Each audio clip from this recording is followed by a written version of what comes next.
Hello, कहिए देव ऋषि, इतने व्याकुल भाव में कहाँ जा रहे हैं? किसे खोज रहे हैं? तुम्हें ही खोज रहा था। वारे जगत नियंता, जगदीश्वर, जगराज, जो मन में आया सो कर डाला। न तुम्हें किसी का डर और न तुम्हें किसी की लिहाज। ये तुम क्या कह रहे हो मुनिराज? वही जो तुमने किया है, वही जो तुम आज तक करते आ रहे हो। छल करके अब भोले बन रहे हो। तुम अपने आप को बड़ा बहादुर समझने लगे हो, तभी तो सारा देव लोग छोड़कर ससुराल में मुंह छुपाए पड़े रहते हो। नहीं मुनिवर, भक्तों के हृदय में रहकर उनके कल्याण की सोचता हूँ। कल्याण की या अकल्याण की? मेरे साथ धोखा करके कौन सा कल्याण कार्य किया है कल्याण करता? बोलो, उत्तर दो। इस समय आप पर क्रोध का गहरा रंग चढ़ा है मुनिवर। जब ये रंग उतरेगा तब आप जानेंगे कि मैंने आपका कितना बड़ा कल्याण किया है। जो जानना था सो जान लिया। अब तुम्हारी सारी कलई खुल गई। सारा बनावट का आवरण उतर चुका है। एक मकान बैकुंठ में बनाया और एक क्षीर सागर में, और जब मैं छोटी सी कुटिया बसाने चला तो तुम उसे देखकर चल गए। मैं पूछता हूँ कि जब लक्ष्मी से सुंदर नारी तुम्हारे पास थी तो इस मोहिनी से विवाह क्यों रचाया? बोलो, उत्तर दो। शांत मुनिवर, शांत। कामदेव देव ऋषि, शांत। आपके प्रश्न का उत्तर मैं दूंगी। हाँ, आप क्यों नहीं देंगी? मैं पूछता हूँ कि आप अपने पति से कुछ नहीं कहती, या आपके रहते हुए आपकी सौतन क्यों लेकर आए? बोलो, उत्तर दो। क्या उत्तर है इसका तुम्हारे पास? इसलिए ये समर्थशाली हैं। सूरज, अग्नि और सागर की भांति समर्थशाली को कोई कुछ नहीं कहता। समझ गया, और खूब समझ गया। इसमें तुम दोनों का मिला जुला षड्यंत्र है। मत भूलो कि ये सामर्थ्यशाली है तो मुझ में भी तपोबल की शक्ति है। मत भूलो कि मैं भी कामजीत हूँ। यही तो तुम्हारी भूल है। कामजीत आप बनते हैं परंतु है नहीं। हमने आपको तथा आपके तपोबल को अच्छी तरह समझ लिया। तपोबल? तपोबल आपने देखा ही कहा महादेवी? यदि तपोबल देख नहीं चाहती है तो देखो।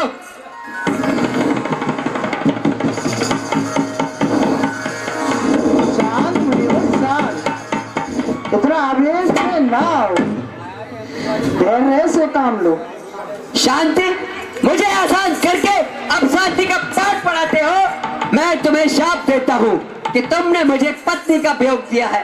तुम भी पत्नी के वियोग में जंगल जंगल भटकते फिरोगे। स्वीकार है। स्वीकार है? स्वीकार करके कौन सा उपकार कर रहे हैं मुझ पर? तुमने जो मुझे ये बंदर का रूप दिया है, ये बंदर ही तुम्हारे ऊपर कृपा करेंगे, रक्षा करेंगे। जाओ। सुधार है देव ऋषि। मुनिराज, अब तुम मेरी बात सुन सकोगे? कदापि नहीं। पराई उन्नति और संपत्ति से तुम्हें जलन है, ईर्षा, छल, कपट तुम में कूट कर भरा है। बेमूर्ख है जो तुम्हें समदर्शी और परमार्थी कहते हैं। तुम ठगी हो, छली हो, धोखेबाज हो, प्रपंची हो। कहे जाइए मुनिराज, कहे जाइए। मेरे गुण गाने वाला मुखी मेरे दोष बता सकता है। हाँ, मैं ही तो बता सकता हूँ, और गिन कर बता सकता हूँ। सागर मंथन के समय देवताओं को अमृत पिला दिया और भोले वाले शंकर को विष, इंद्र, ब्रह्मा, सूर्य, शंकर बड़े आदि देवताओं को छोटी छोटी वस्तुएं देकर कौस्तुभ मणि और लक्ष्मी जी को लेकर खिसक गए। ऐसी बात रास्ते में खड़े होकर नहीं करते मुनिराज। चलो क्षीर सागर चलो, वहीं जो मन में आए वो करना। यहाँ कोई सुन लेगा तो क्या कहेगा? हाँ, यहाँ कोई सुन लेगा, कहेगा क्या? यही कि दीन बंधु बनने वाले विष्णु झूठे हैं। कहेगा कि उनमें ईर्ष्या की आग भरी है। एक दिन सारा विश्व आने वाला इतिहास जान लेगा। कि तुम ठगे हो, छले हो, प्रपंची हो, धोखेबाज हो। ऐसा मत कहिए मुनिराज, आप तो मेरे भक्त हैं और भक्तों ने ही मुझे ऊंचा उठाया है, क्या उन्हीं के द्वारा मेरी निंदा होगी? हाँ, यही तो तुम्हारे अभिमान का आधार है। इंद्र, ब्रह्मा, शंकर, सूर्य आदि बड़े बड़े देवताओं के सामने भक्तों ने तुम्हें सर पर चढ़ा रखा है कि तुम अपने आप को सबसे बड़ा समझने लगे हो। अगर और कुछ कहना है तो कह लीजिए मुनिराज। अब मेरी एक बात सुन सकोगे? ब्रह्म और तपोबल का मान करने वाले साधु लक्ष्मी रूपा विश्व मोहिनी को पहचानो और इन्हें पहचानो। नेत्र खोलो नारद, पहचानो लक्ष्मी को। है? ये क्या? लक्ष्मी विश्व मोहिनी कहाँ गई? मुझ में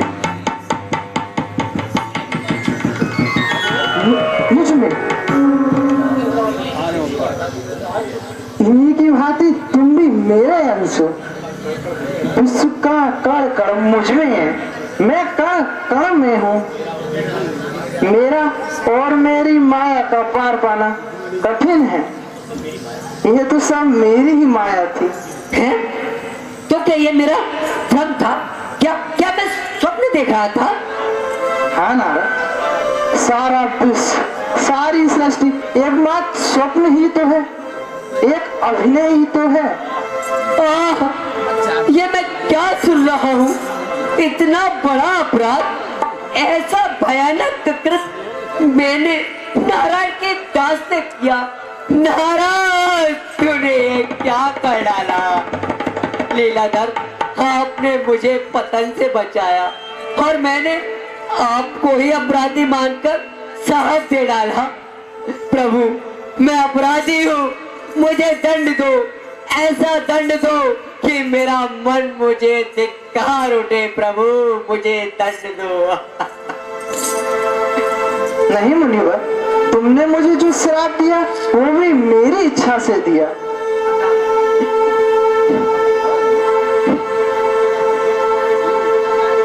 उठो उठो मुनिराज, उठो। नारद, उठो, शोक का त्याग करो, इसमें तुम्हारा कोई दोष नहीं। ये तो पृथ्वी पर अत्याचार और अन्याय के पाप का विनाश के लिए मुझे आना ही था, और आपने मेरी इच्छा से मुझे श्राप दिया। उठो उठो ब्रह्मपुत्र, उठो। प्रभु, आपकी ये माया मुझे अब कभी न बापे। विश्व के सारे आडंबर मुझसे दूर रहे प्रभु।